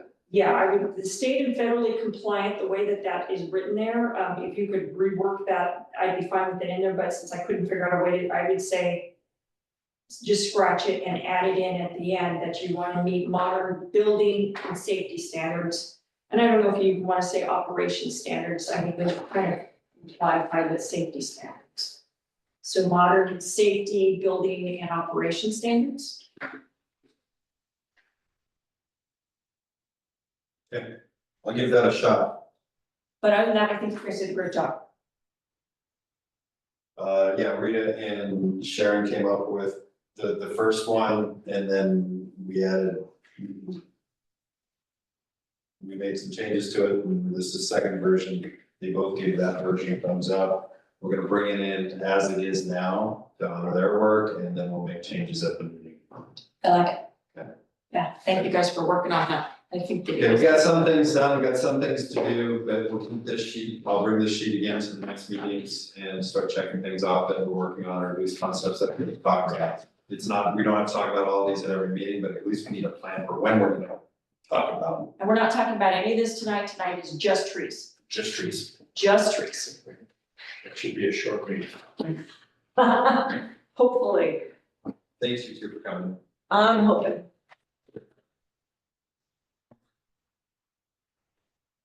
Okay. Thanks, guys. Thank you, Chad. Yeah. Thanks for those. I don't even get enough. Kudos. We'll get there. As long as we get a fire station, and nobody dies doing it. Good. You got the door? Okay. Yep. Sign that. How you doing? I'm good, well, how about yourself? Things looking out there? Out there, very good. All right, they're at 95 out there. Okay. Great, fantastic. So everyone, sir, this is Nathan. Nathan is our tech guru. He does meeting, yeah. We pay him this organization monthly. That's what it is. That's what it is. So Nathan, we pay him monthly to monitor our system to make sure that we stay up. He's got us in a very well running internet system. We actually have two different types of internet coming in, one from Charlotte Sense, but they're not Spectrum. Spectrum and then CenturyLink. And then when one goes down, the other one picks it up, so he's added a lot of. CenturyLink is still dragging the wagon. Yeah, it's still pretty slow. But we keep them just in case. It's okay for backup, so.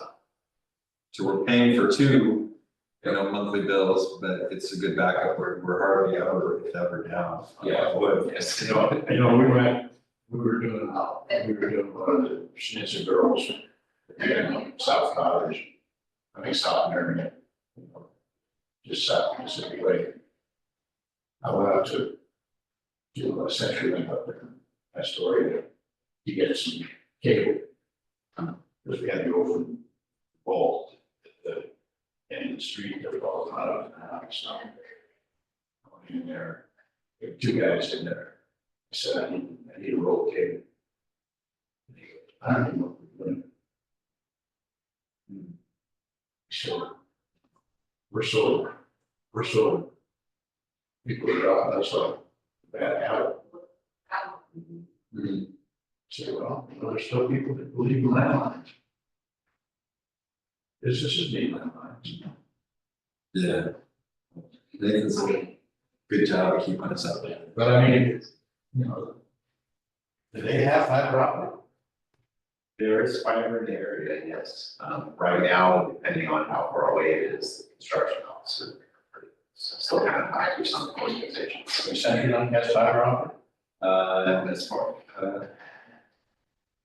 I think they run more of the backbone rather than like to the business kind of service.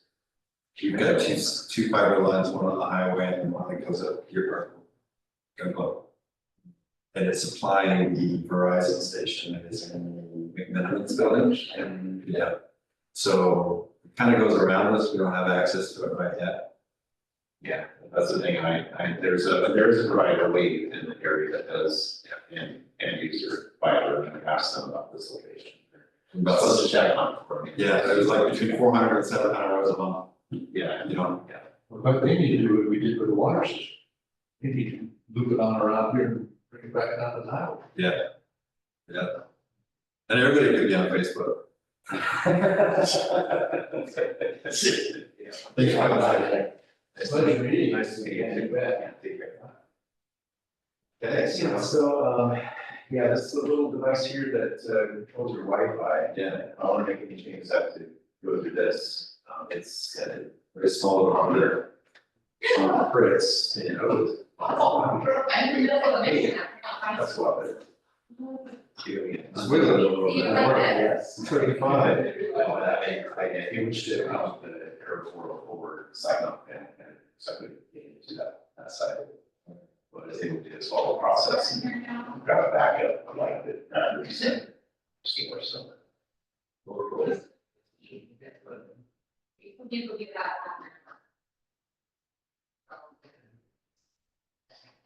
Great. Okay, very good. So now what I can do with this is I can segment the police department's computers. They're procedures that need to be on a separate network and get them access to Central Square servers. They're not stored. So you can have a whole other Wi-Fi line. Yes, and we separate secure. Right. That's right.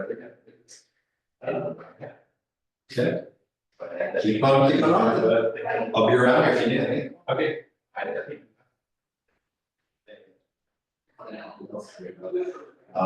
Some websites and things like that have slowed, we had a bit of a slowdown there for a couple of days, but it turned to itself.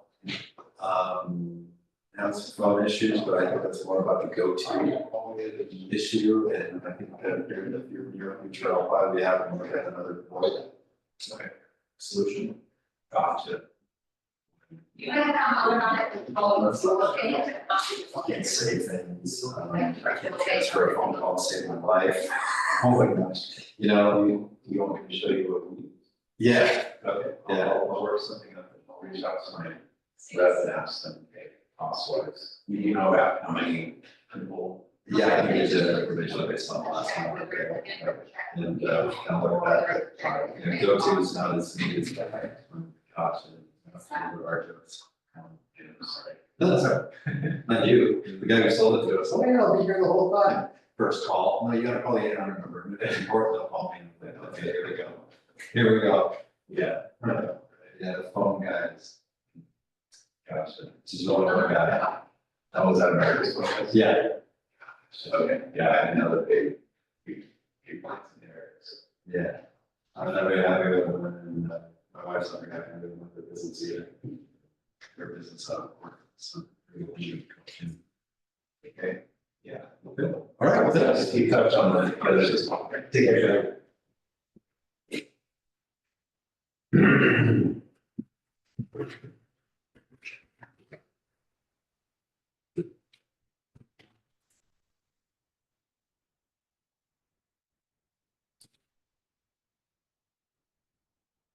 Oh, we might have forgotten. Okay. Going to run. Sounds like fun. Oh, yeah, exciting.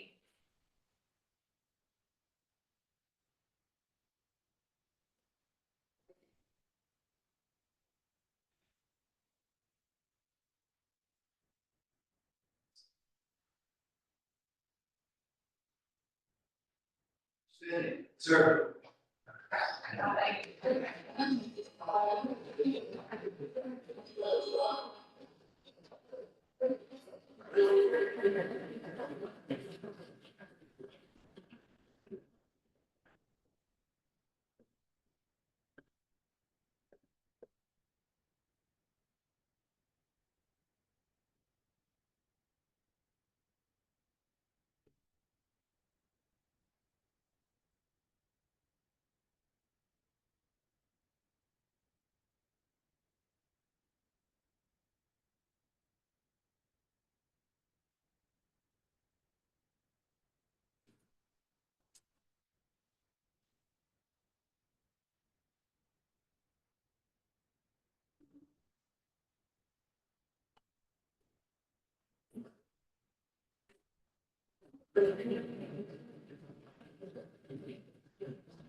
Yeah.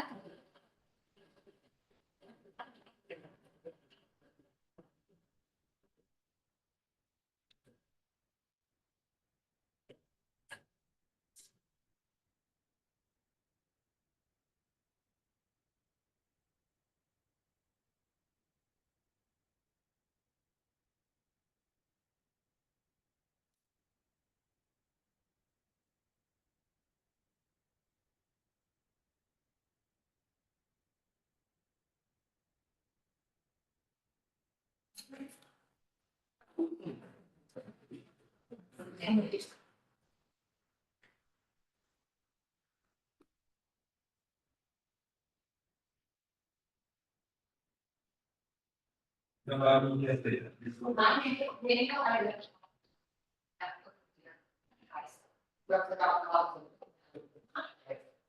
he was saying, and I said, oh. It is.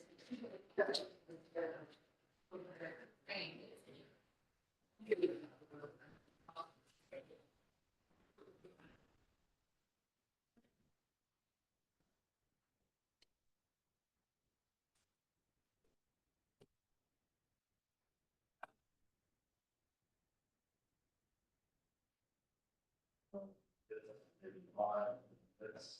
more.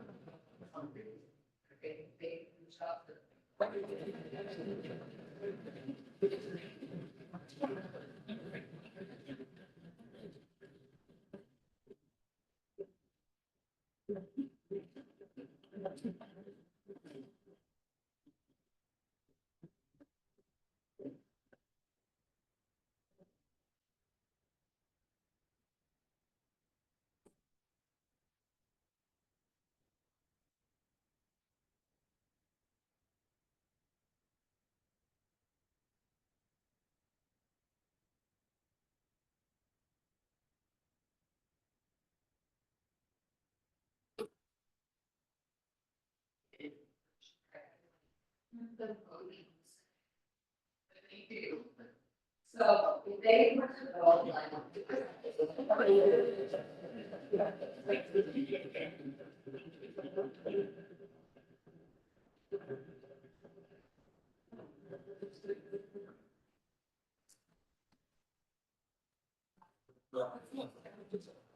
like. And they sort of.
Chad still here, Chad?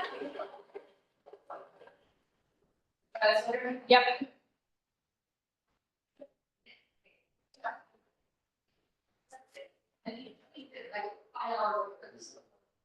Oh, okay.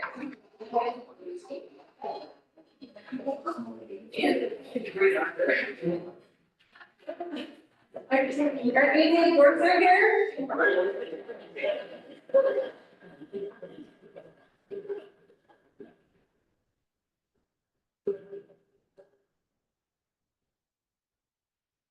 Oh, no.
Yeah. Chad scheduled it, I have no idea. Yeah, I know Marcus accepted it, but like. Stephen came in today, I heard him talking to him in there, and he said he would be there. It's just, I have somebody wanting to schedule something that day and I don't know when to do it Oh. because of that. Yeah, I have no idea. Stephen, you could ask him, he might know.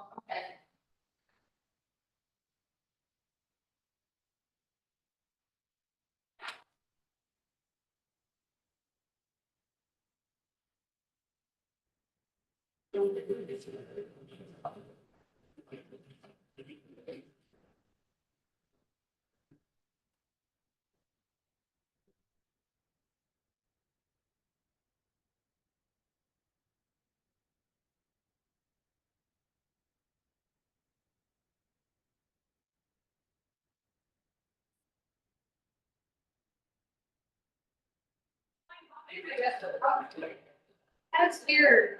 I don't know why. Nobody's been in here that I know of. I mean, You didn't put it again. no, I don't think so. I didn't smell it or anything today. This is not having a good day with this today. Sometimes it's stiff. I agree, and today just was not working well. Kept feeding, like skipping every fifth one. Not complaining, glad to see one. Just. I'm fuzzies about it today.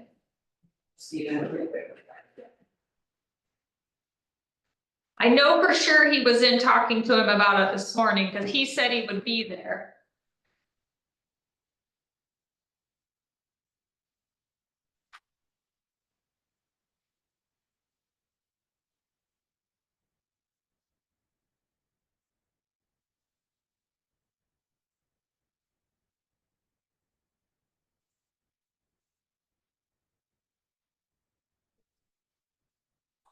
Oh. Yeah.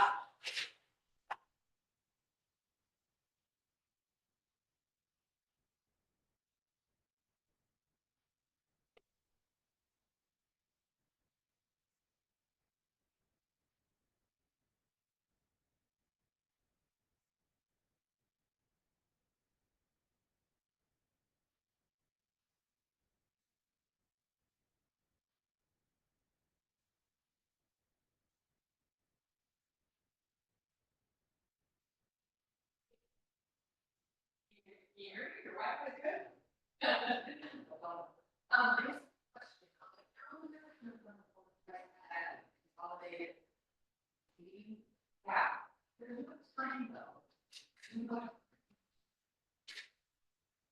You got some plans scheduled on the weekend and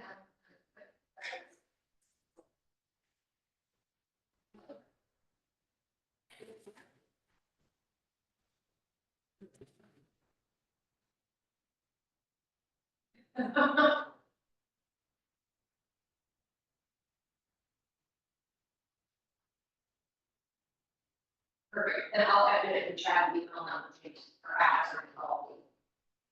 Okay, thank you.